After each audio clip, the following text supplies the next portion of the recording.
महिलाओं के लिए विज्ञान, स्वास्थ्य एवं पोषण। अब आप सुनेंगे हमारा विशेष कार्यक्रम। ये कार्यक्रम राष्ट्रीय विज्ञान एवं प्रौद्योगिकी संचार परिषद, विज्ञान एवं प्रौद्योगिकी विभाग, भारत सरकार द्वारा उत्प्रेरित एवं समर्थित है और इसे कुमाऊँवानी सामुदायिक रेडियो द्वारा तैयार किया गया।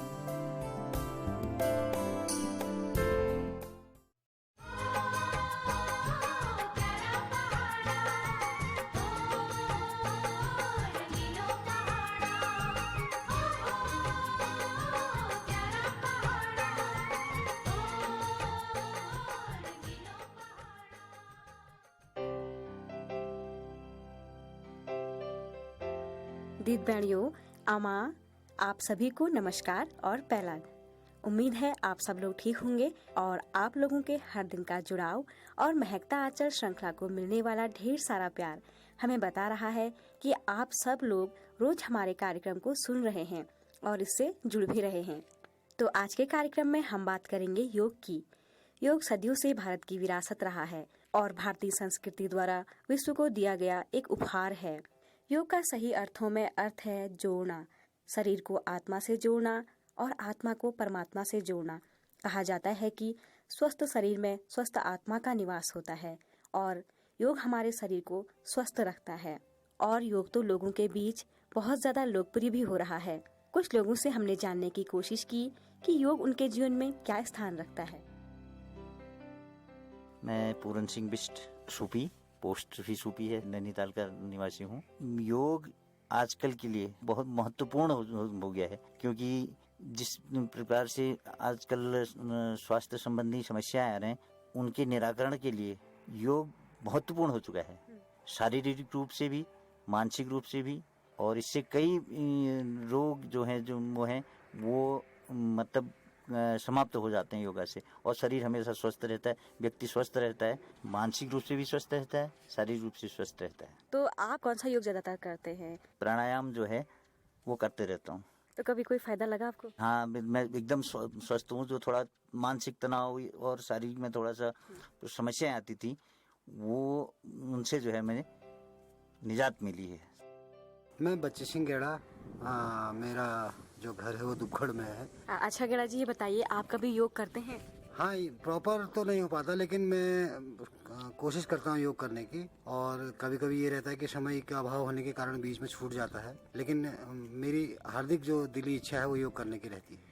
अच्छा, तो आपके जीवन में योग का कितना स्थान है, कितना समय देते हैं आप, और जब योग करते हैं तो आपको कैसा महसूस होता है? देखिए, योग का जहाँ तक मेरी जो समझ है, जो मेरी व्यक्तिगत समझ है, आजकल के जो ये वैज्ञानिक जो युग है, क्योंकि शारीरिक श्रम लोगों का कम होते जा रहा है। एक तो शारीरिक, क्योंकि साइंस ने ऐसे टेक्नोलॉजी विकसित कर दी है कि जिससे लोगों की मेहनत में कमी आ गई है। साथ ही जो खान पान हमारा है, जो परंपरागत हमारा खान पान था, वो छूटते जा रहा है और नए खान पान की तरफ हम, आधुनिक खान पान की तरफ हम भागते जा रहे हैं। ऐसी स्थिति में मुझे ये लगता है कि योगा करना बहुत जरूरी है, जिससे कि शरीर को थोड़ा सा हमारे व्यायाम के द्वारा हमारी जो शारीरिक जो कमियां हैं, जो शारीरिक श्रम है, उसकी पूर्ति हो सके। और साथ ही आज के युग में जितनी भागदौड़ आदमी कर रहा है, इसमें मानसिक शांति आदमी को बिल्कुल कम दिखाई दे रही है। और उस मानसिक शांति के लिए, अपने शारीरिक श्रम के लिए और शरीर के जो हमारे पाचन तंत्र हैं उनके लिए हमें योगा करना बहुत आवश्यक है। आज योग के लिए पूरा विश्व उत्साहित है और योग से जुड़ना चाहता है। दीद बहनियों, आप लोग तो जानते ही हैं, हम अपने कामों में और घर परिवार गृहस्थी में इतने व्यस्त रहते हैं कि अपने शरीर और स्वास्थ्य का ध्यान ही नहीं रख पाते। योग तो दूर की बात रही। चलिए कुछ महिलाओं से मिलते हैं और जानते हैं कि वो योग के बारे में क्या जानती हैं और क्या कभी उन्होंने योग किया भी है या नहीं। नमस्कार श्रोताओ, इस वक्त मेरे साथ है उमा नयाल जी। नमस्कार उमा जी, बहुत बहुत स्वागत है आपका रेडियो कुमाऊँवानी में। नमस्कार। अच्छा, ये बताइए, कभी आपने योग किया है? योग, हाँ, कभी कर लेती हूँ योग। जैसे कौन कौन सा? हाँ, रोज तो नहीं कर पाती हूँ, लेकिन कभी कभी जो है टाइम के अनुसार कर लेती हूँ। जैसे कपालभाति, प्राणायाम, अनुलोम विलोम, भ्रामरी वगैरह, ये चीज़ें कुछ कर लेती हूँ। अच्छा, ये बताइए आपको क्या फ़ायदा लगता है ये सब करने से? देखिए, अगर योग करने में आपकी नियमितता हो, रेगुलरिटी हो, तो योग के कई फ़ायदे हैं। लेकिन मैं योग रोज़ नहीं करती हूँ तो इसलिए लेकिन अगर कोई जो है अगर रोज़ योग करे तो इसके बहुत सारे बेनिफिट हैं। जैसे आप बता सकती हैं कुछ, क्योंकि हमारे बहुत सारे लिसनर सुन रहे हैं तो क्या पता उन्हें भी पता चले। हाँ हाँ, वैसे देखा जाए तो मनुष्य के शरीर की जितनी भी परेशानियां हैं, अगर कोई इंसान रेगुलर योग करता है तो परेशानियां कम हो जाती हैं। जैसे कि हम अपने पहाड़ों में देखते हैं आजकल महिलाओं को बहुत ज़्यादा स्ट्रेस होता है, चिंताएं जो है, टेंशन। अगर हम रेगुलर योग करें तो सबसे पहले आपका स्ट्रेस कम होता है, आपकी जो चिंताएं हैं वो कम होती हैं। बीमारियां, कमजोरी, ये भी काफ़ी हद तक योग करने से जो है कंट्रोल में आ जाती हैं। तीसरा, योग करने से आपकी हेल्थ, आपका शरीर इम्प्रूव होता है, आपका शरीर स्वस्थ रहता है। नमस्कार मैडम, आपका नाम? मेरा नाम विमला बिष्ट है। मैडम ये बताइए, आपने कभी योग किया है? आप योग को कितना जानती हैं? ज़्यादा तो नहीं, बस 1-2 योग कर लेती हूँ मैं सुबह, ज़्यादा समय भी नहीं हो पाता है।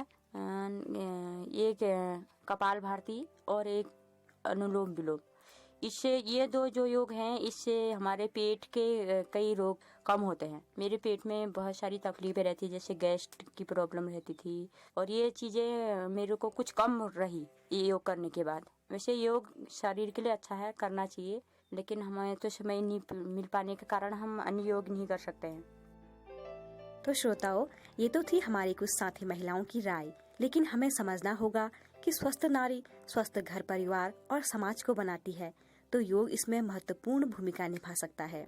हमें इसके महत्व को समझना होगा। आज मैं आपको कुछ ये बातें सुनाती हूँ, शायद इसे सुनकर योग के महत्व को समझने में हमें आसानी होगी। दोस्तों नमस्कार, हाजिर हूँ मैं आपका दोस्त धीरज कांडपाल लेकर कार्यक्रम कुमाऊं वाणी एक मुलाकात, जिसमें आज हमारे साथ हैं डॉक्टर वेद प्रकाश तिवारी। तो दोस्तों, आज हम जानेंगे कि योग क्या है। तिवारी जी, आपका हमारे कार्यक्रम में स्वागत। धन्यवाद। तिवारी जी, आप हमारे श्रोताओं को ये बताइए कि योग क्या है। योग चित्त की वृत्तियों का निरोध करने का नाम योग है। इसमें जो है मन, शरीर, बुद्धि, आत्मा, इनका एक संतुलन होता है, जिसमें सम्यक जो है एक उनका तालमेल बैठता है, जिससे मन जो है शांत रहता है और आपका सद्विचार, सद्मार्ग, सत्प्रेरणा इसके द्वारा मिलती है। इंद्रियों पर नियंत्रण होता है। योग है कर्मसु कौशलम, कर्म की कुशलता का नाम ही योग है। योग एक पूरा जीवन शैली है। योग पूर्ण अपने में एक विज्ञान है जो शरीर, मन, आत्मा, बुद्धि से आदमी को निरोग रखने का प्रयास करता है। उससे आदमी का जो है निरोगी जीवन व्यतीत करता है। तिवारी जी, योग के कितने चरण होते हैं? योग हमारा ये भारतीय ज्ञान है, भारतीय संस्कृति, भारतीय ज्ञान करोड़ों वर्ष पुराना है। हमारे ऋषि मुनियों ने इस योग का जो है दिग्दर्शन किया था और इसको विश्व के कल्याण के लिए प्रचार प्रसार किया था।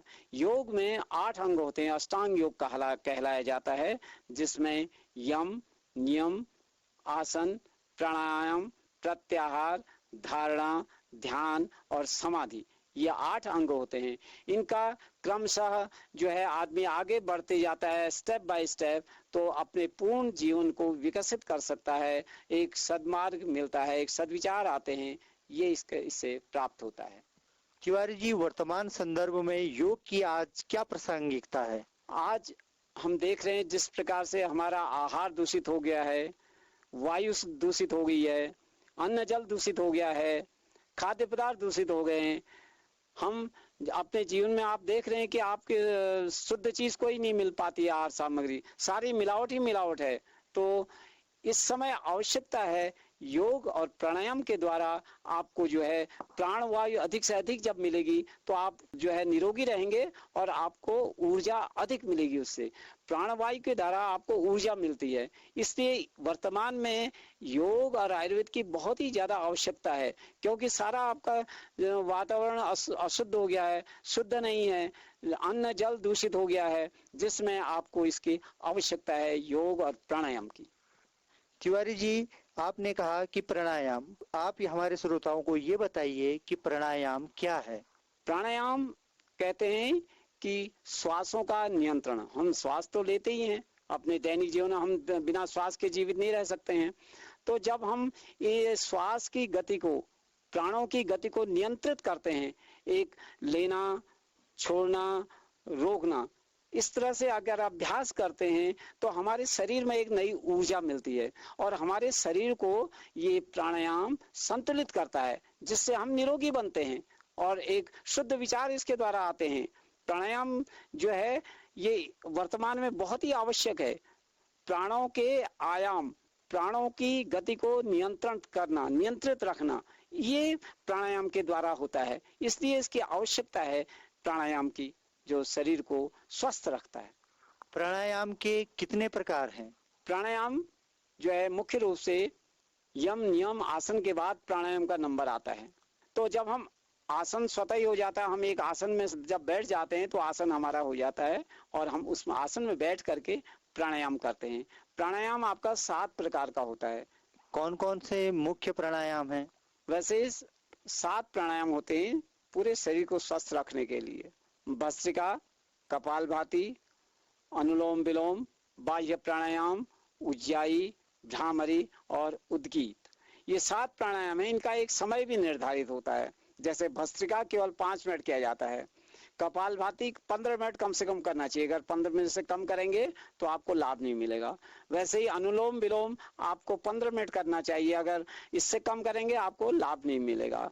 भ्रामरी आपको 5 बार 10 बार करना पड़ता है, जिससे आपका ये हेडेक, माइग्रेन, सिर दर्द वगैरह, टेंशन, डिप्रेशन आज बहुत है तो ये दूर होता है। और उद्गीत प्राणायाम से मानसिक विकार दूर होते हैं। तिवारी जी, आज हम प्राणायाम की बात करते हैं तो उसमें कपालभाति व अनुलोम विलोम ही के बारे में ज्यादा चर्चा होती है। के बारे में विस्तार से बताएंगे? डेली 7 प्राणायाम तो करना ही चाहिए, लेकिन अगर किसी दिन टाइम न मिले तो केवल कपालभाति और अनुलोम विलोम कर लेने मात्र से उसको लाभ मिल सकता है। ये 15-20 मिनट अनुलोम विलोम का और कपालभाति का अभ्यास कर लेने मात्र से उसको जो है बीमारियों से छुटकारा मिल जाएगा। वैसे और अभ्यास भी थोड़ा बहुत करता रहे, लेकिन समय अभाव होने से केवल 2 प्राणायाम कर लेने मात्र से ही लाभ मिल जाता है। जिनको अगर समय ही नहीं मिलता वो केवल अगर 2 भी कर लेते हैं, कपालभाति 15 मिनट, अनुलोम विलोम 15 मिनट, तो उनको आरोग्य लाभ मिल सकता है। तिवारी जी, यदि कोई व्यक्ति प्रारंभ से योग को अपनाना चाहे तो वह इसे कैसे अपना सकता है? उसे ये जानकारियां कहाँ से मिलेंगी?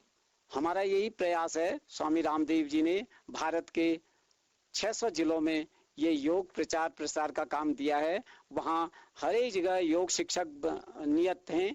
वो हर ब्लॉक लेवल पर योग समितियां बनी हैं, जिनसे आप जो है संपर्क करके योग प्राणायाम, निःशुल्क योग शिविर में आप जाकर के योग प्राणायाम सीख सकते हैं। आपके हर अल्मोड़ा जिले में, विशेष रूप से हर जिले में, जैसे अल्मोड़ा, बागेश्वर, पिथौरागढ़, चंपावत, इनमें हमारे तहसील स्तर पर सब योग शिक्षक हैं, योग समितियां हैं। आप उनसे संपर्क कर सकते हैं और जो है उनके जिला अध्यक्ष जो हैं उनसे भी आप संपर्क कर सकते हैं। तो आप इस योग को वहां से सीख सकते हैं। तिवारी जी, योग किस समय सर्वाधिक उपयुक्त रहता है करने के लिए? प्राणायाम योग का समय वैसे प्रातः काल बहुत ही उपयुक्त है। 4 बजे से 7 बजे के बीच तक आपको प्राणायाम का अभ्यास नित्य करना चाहिए। बल्कि सायंकाल की अपेक्षा प्रातः काल और आपको लाभदायक जीता है, क्योंकि ये ऊर्जा अधिक से अधिक आपको मिलती है, प्राणवायु आपको अधिक से अधिक मिलती है। जितनी आप प्राणवायु लेते हैं उतना आपको नेचुरल ऑक्सीजन आपको मिलता है। तो प्रातः काल का समय बहुत ही उपयुक्त है। वैसे सायंकाल को भी आप कर सकते हैं, जो दोनों समय अगर जिसको मिल सकता है, लेकिन सायंकाल की अपेक्षा प्रातः काल का समय बहुत अच्छा है। वो भी 4 बजे से लेकर के प्रातः काल 7 बजे तक आपको कर लेना चाहिए। उसके बाद में पॉल्यूशन बहुत हो जाता है, इसलिए 7 बजे से पहले पहले इसका अभ्यास किया जाना चाहिए। तो श्रोताओं, आपने सुना योग का महत्व, और यकीन मानिए योग स्वस्थ और चुस्त दुरुस्त दिनचर्या के लिए आपको मदद करेगा। आप अपनी व्यस्त दिनचर्या में कुछ समय योग को भी दीजिए और सुनते रहिए कुमाऊं वाणी, अपन रेडियो अपन बात।